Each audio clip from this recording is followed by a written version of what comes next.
K ನಿಜವಾಸ್ತು ಚಾನಲ್ಗೆ ಸುಸ್ವಾಗತ. ಹಾಗೂ ನಮ್ಮ ಚಾನಲನ್ನು ನೋಡುವಂಥ ವೀಕ್ಷಕರಿಗೂ ಶುಭಾಶಯಗಳು. ಈಗ ನಾನು ತಮ್ಮಲ್ಲಿ ಪುನಃ ಮತ್ತೆ ಬಂದಿದ್ದೇನೆ ಎಂದರೆ ಏನು ಹೇಳುತ್ತಿದ್ದಾನೆಂದು ತಾವು ನಿರೀಕ್ಷಿಸಬಹುದು. ಸರಿ, ಏನೆಂದರೆ ಈ ನನ್ನ 10ನೇ ಎಪಿಸೋಡಿನಲ್ಲಿ, ಈಗಾಗಲೇ 9ನೇ ಎಪಿಸೋಡಿನಲ್ಲಿ ಉತ್ತರ ಭಾಗದ ರಸ್ತೆಗಳ ಬಗ್ಗೆ ನಾನು ಈಗ ಹೇಳುತ್ತಿರ್ಬೋದು. ಮುಖ್ಯವಾಗಿ ಒಂದು ಮನೆಗೆ ಯಾವ ರೀತಿ ರಸ್ತೆಗಳು, ಯಾವ ಪಕ್ಕದಲ್ಲಿ ರಸ್ತೆ ಇದ್ದರೆ ಏನು ಒಳಿತಾಗುವುದು, ಯಾವ ಪಕ್ಕದಲ್ಲಿದ್ದರೆ ಯಾವ ಭಾಗದಲ್ಲಿದ್ದರೆ ಕೆಡುಕಾಗುವುದೆಂಬುದು ಉತ್ತರದ ಭಾಗದ ರಸ್ತೆಗಳ ಬಗ್ಗೆ ಕೂಲಂಕಷವಾಗಿ ಹೇಳಿದ್ದೇನೆ. ತಮಗೆ ಇದರ ಬಗ್ಗೆ ಭಾಳ ಚೆನ್ನಾಗಿ ಮಾಹಿತಿ ತಿಳಿದಿದೆ ಎಂದು ನಾನು ಭಾವಿಸುತ್ತೇನೆ.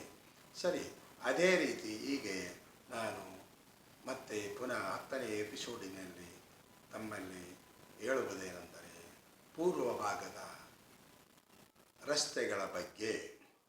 ಒಂದು ಮನೆಗೆ ಯಾವುದೇ ಭಾಗಕ್ಕೆ ಆಗಲಿ ಒಂದು ಮನೆಗೆ ರಸ್ತೆಗಳು ಬೇಕೇ ಬೇಕು.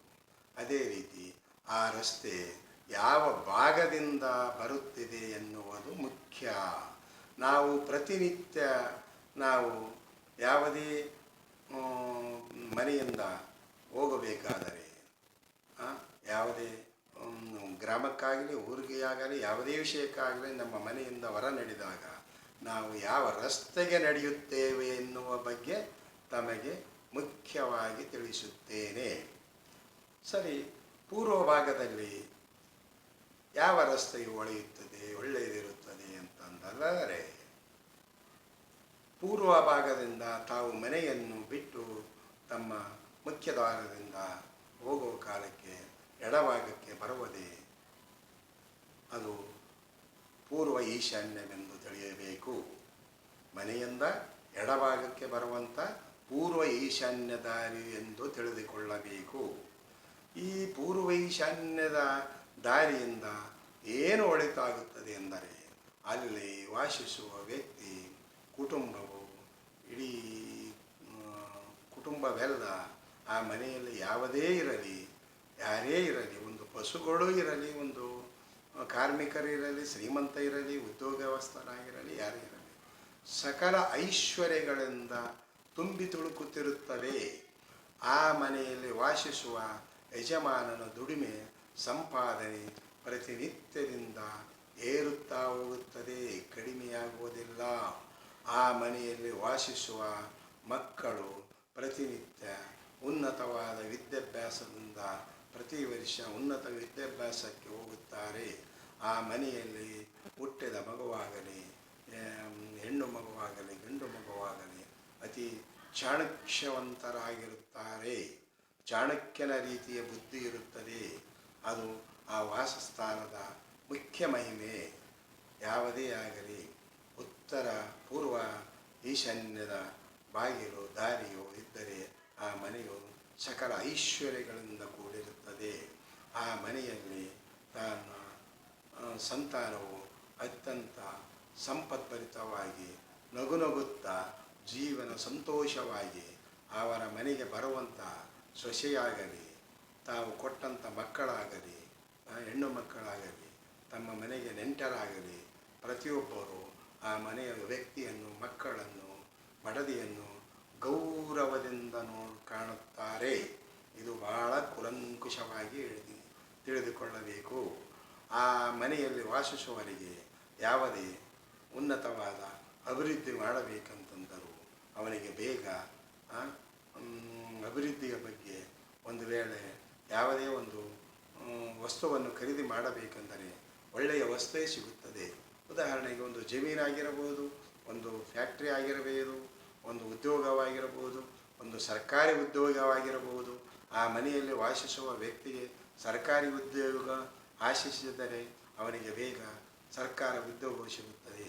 ಕೃಷಿಕನಾಗಿದ್ದರೆ ಒಳ್ಳೆ ಬೆಳೆಯನ್ನು ಬೆಳೆದು ಅವನು ಆ ಮನೆಯಲ್ಲಿ ವಾಸ ಮಾಡುವ ವ್ಯಕ್ತಿಯು ಅವನು ದುಡಿಮೆಗೆ ಪ್ರತಿಫಲವು, ಅಂದರೆ 100 ರೂಪಾಯಿಗೆ 1000 ರೂಪಾಯಿ ಬೇಡ, 800 ರೂಪಾಯಿ ಪ್ರತಿ ವರ್ಷ ಲಾಭ ಬಂದೇ ಬರುತ್ತದೆ. ಇದು ಬಹಳ ಮುಖ್ಯವಾದ ವಿಷಯ. ರೈತರಾಗಲಿ, ಮನೆಯ ಒಡೆಯಾಗಲಿ, ಕಾರ್ಮಿಕನ ಒಡೆಯಾಗಲಿ, ಕಾರ್ಮಿಕರಾಗಲಿ, ಸರ್ಕಾರದ ಅಧಿಕಾರಿಗಳಾಗಲಿ, ಗುಮಾಸ್ತರಾಗಲಿ, ಯಾರೇ ಆಗಿರಲಿ, ಇವತ್ತಿನ ದುಡಿಮೆ ಅವರವರ ಘನತೆಗೆ ತಕ್ಕಂತೆ ಅವರವರ ವಿಷಯ. ಮನೆಯು ಯಾವುದೇ ಇರಲಿ, ಅರಮನೆಯೇ ಇರಲಿ, ಗುಡಿಸಲೇ ಇರಲಿ, ಅವನು ವಾಸಿಸುವ ಸ್ಥಳಕ್ಕನುಗುಣವಾಗಿ ಅವನು ನಡೆಯುವ ದಾರಿಗುಣವಾಗಿ ಅವನಿಗೆ ಗೌರವ ದೊರೆಯುತ್ತದೆ. ಉದಾಹರಣೆಗೆ ಹೇಳಬೇಕಂತಂದರೆ, ಒಬ್ಬ ಕಾರ್ಮಿಕನು ಇರುತ್ತಾನೆ. ಫ್ಯಾಕ್ಟ್ರಿಯ ಮಾಲೀಕನ ಹತ್ತಿರ ಹೋದರೆ ಆ ಮಾಲೀಕನು ಅತಿ ವಿಶ್ವಾಸದಿಂದ ಕಾಣುತ್ತಾನೆ.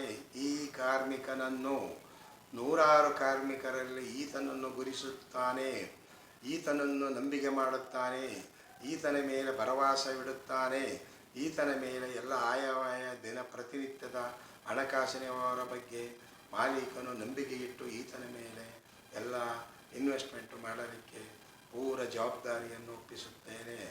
ಹಾಗಾಗಿ ಆ ರಸ್ತೆಯಲ್ಲಿ ಹೋಗುವಂಥ ವ್ಯಕ್ತಿಗಳು ಯಾವಂಥದ್ದೇ ಚಿಕ್ಕದಿರಲಿ ದೊಡ್ಡದಿರಲಿ ಅವನು ಮೇಲ್ಮಟ್ಟಕ್ಕೆ ಹೋಗುವುದಂತೂ ಅಭಿವೃದ್ಧಿ ಹೊಂದುವುದಂತೂ ಶತಸಿದ್ಧ.